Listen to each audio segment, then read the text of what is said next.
Buenos días, mi nombre es Laura Escartín y soy estudiante de doctorado en la Universidad de Zaragoza. A continuación les voy a hablar de la teoría de la novela biográfico-familiar. La novela biográfico-familiar es para Bakhtin la variedad más importante de la novela biográfica, como señala en su teoría de la novela. Esta novela biográfico-familiar surge en el siglo XVIII y se consolida con fuerza a lo largo de los siglos posteriores. Sin embargo, carecemos de una teoría sobre este género novelístico.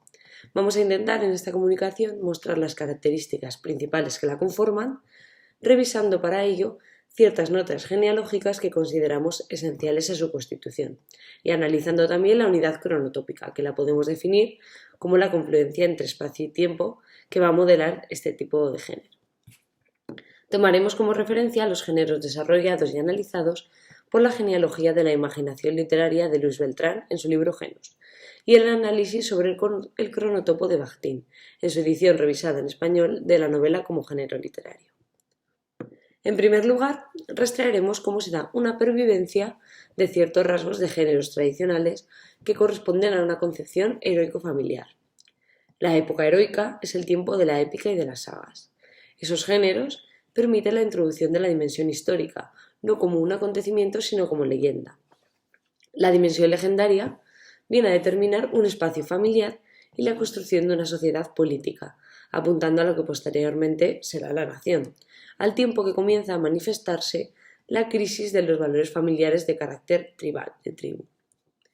En la epopeya, y señala Beltrán la Ilíada como ejemplo, se subordinan los valores militares y patrióticos a los valores familiares. La dimensión histórica en la novela moderna es el factor que viene a destruir los valores familiares en un mundo donde los personajes sienten un desapego hacia estos valores militares y patrióticos, impuestos por el autoritarismo. Así, otras características de la concepción familiar tradicional se dan también en el plano formal de la narración, con el uso, por ejemplo, de la memoria episódica, retrotrayendo al lector a esos testimonios del pasado nacional, que es también un pasado familiar.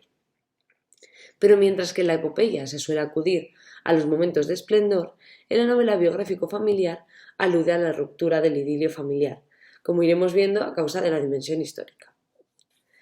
El conflicto y la ruptura son inherentes a la condición familiar, pero hay grandes diferencias en cómo se manifiesta este conflicto en los géneros de la tradición, en las sagas, en las epopeyas y en las tragedias, y, por supuesto, en la novela biográfico-familiar después. Así, en la tragedia surge como motor del drama la crisis familiar patriarcal. Esta dimensión conflictiva se genera por el choque entre el mundo heroico, más cercano al idilio, donde las leyes son las del mundo tradicional, y el mundo dramático, es decir, el espacio donde surgen las fatalidades que rompen la linealidad del mundo heroico. La diferencia esencial que nos encontramos entre la tragedia y la novela biográfico-familiar es el papel del individuo en la época histórica, esencialmente conflictivo en la relación con su entorno. En el individuo de la edad heroica vemos al héroe, marcado por un destino determinado por la herencia familiar y sometido a una serie de pruebas. En los géneros modernos, en cambio, la dimensión histórica relega a los personajes a meros sujetos, que dependen de sus iniciativas, pero que no tienen un papel constitutivo de la dimensión histórica, aunque su situación se ve drásticamente vinculada a lo histórico. Se manifiesta de esta manera una crisis existencial donde el individuo se encuentra lanzado al vacío. En las sagas, último género de la edad heroica al que vamos a aludir, se fragua la tradición nacional, por medio de las generaciones. La saga lleva intrínseco un valor familiar, una persecución de héroes que aportan y guían esa tradición. En el mundo moderno de la novela biográfico-familiar, el patriarca o el héroe ya no existe, pero sí que suele haber un personaje que intenta restablecer esta figura jerárquica dentro de la familia. Bakhtin define el cronotopo como confluencia de espacio y tiempo, como ya hemos dicho, donde el espacio se hace más intenso y se involucra con el tiempo.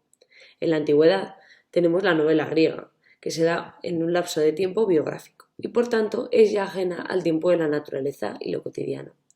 Pero no hay un discurso sobre la localización histórica. Por otro lado, la novela costumbrista de aventuras, también de la antigüedad, sitúa el tiempo en el camino vital, en el tiempo biográfico, pero solo en sus momentos esenciales, relacionado con la aventura, es decir, con lo extraordinario. Las biografías en la Grecia clásica tampoco trataban lo cotidiano, pues estaban orientadas a la vida como un camino de conocimiento o relacionadas con el trasunto político. Sin embargo, las autobiografías y memorias romanas se apoyan en el ámbito familiar y se muestra esta como un documento de linaje. La diferencia esencial con el cronotopo moderno es que el antiguo tiene una concepción pública, como reflejo del poder estatal, no privada o íntima y personal, y reflejo de las distintas clases de familia, el de la familia patricia por un lado frente a la burguesa de la modernidad. Sin embargo, en estas formas antiguas vemos el vínculo entre nación y familia, muy frecuente después en la épica medieval también. Cobra importancia la tradición familiar en cuanto a descendencia y legado, ya que es así como se transmiten los valores de la nación. Lo que caracteriza a estas autobiografías es que ese futuro inmediato está condicionado casi de manera exclusiva por el destino, mientras que este elemento, el destino, a partir del siglo XVII pasa a ser un rasgo secundario en el argumento. Ahora vamos a entrar en la genealogía de la novela biográfica familiar, en la genealogía más directa con el género. No será hasta que aparezca el individuo, el hombre solitario, cuando podamos encontrar el cronotopo idílico familiar, aunque vayamos rastreando ciertas características en estas biografías antiguas que hemos nombrado, como la simbiosis con la realidad histórica o el relato de los acontecimientos del héroe, de momento condicionados por la intención de mostrar su carácter heroico y no con un criterio temporal. Volviendo al género que nos ocupa, vamos a ver cuáles son los antecedentes genéricos que preceden más directamente al surgimiento de la novela biográfico familiar, en la denominada por Beltrán Edad de lo Nuevo. En un primer lugar, encontramos un precedente en la novela idílica, que participa de un tiempo folclórico, que tiene sus raíces en lo popular. El cronotopo idílico se desarrolla en diferentes tipos de novela, pero siempre teniendo como base el tiempo folclórico. Estos tipos serían el amoroso pastoril, el del trabajo agrícola, el de los trabajos artesanales y el familiar, el que nos ocupa. El tiempo y el espacio en el idilio forman una unidad autosuficiente, se alimentan recíprocamente, los acontecimientos están fijados y dependen de una adhesión orgánica. Así, el tiempo está sometido a un ritmo cíclico y, por tanto, las realidades vitales son limitadas y están relacionadas con el crecimiento, con las etapas naturales que se van a ir repitiendo. Suelen presentarse familias de vida campestre, que viven siguiendo estos ciclos naturales. El mundo idílico, por tanto, está ordenado bajo este tiempo cíclico de las estaciones y de las generaciones. Cada ciclo es igual que el anterior. Así resulta habitual que las nuevas generaciones repitan las características de sus progenitores. En el siglo XVIII, este idilio se ve altamente alterado, porque la vida urbana y la burguesía cambian los tiempos. Unos tiempos que difícilmente pueden responder a ciclos preestablecidos y que además se ven alterados también por el tiempo histórico. Así, el idilio, en muchas ocasiones, pasa a ser casi protagonista, pues el conflicto medular de estas novelas reside en su inevitable destrucción. Por ejemplo, en la novela de educación y en la novela familiar y generacional, dicho conflicto se ofrece específicamente como confrontación entre el individuo y la familia.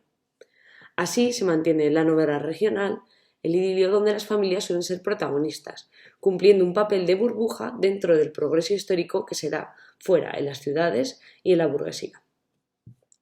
Se pasa así progresivamente de la subordinación a la identidad familiar al imperio de los valores individualistas, liberados de imposiciones familiares y colectivas, incluso de la patria, entendiéndola en su significado etimológico como tierra de los padres. La novela idílica, como tal, se va a quedar, por tanto, limitada a un estadio premoderno, pero nos va a dejar aportaciones relevantes que se corresponden con el tiempo familiar, como la unidad del lugar, es decir, la fijación a una tierra, lo cotidiano sublime y la naturalización de la vida, es decir, este ritmo cíclico. En la modernidad, la novela del idilio se funde con la novela sentimental, con la que comparte este carácter familiar, pero que se sitúa en el escenario contrapuesto, el cortesano, donde las relaciones sociales tienen una importancia vital. En la novela sentimental se contraponen las convenciones sociales cortesanas al mundo de lo natural idílico. No obstante, los personajes de la novela sentimental tienen todavía un perfil heroico y pueden adoptar actitudes trágicas guiados por la pasión y el destino, relacionado también con el linaje. Estos personajes ven muy reducida su libertad y se imponen el deber. Si desoyen su deber, se condenan. Son personajes que se guían por los valores de la convivencia social elemental, la vecindad, la buena conducta que evita escándalos, etc. Esta actitud conlleva la subordinación de los impulsos naturales a los dictados sociales cortesanos. La novela idílica encuentra en este patetismo sentimental un espacio en el que puede desplegar algunas de sus características.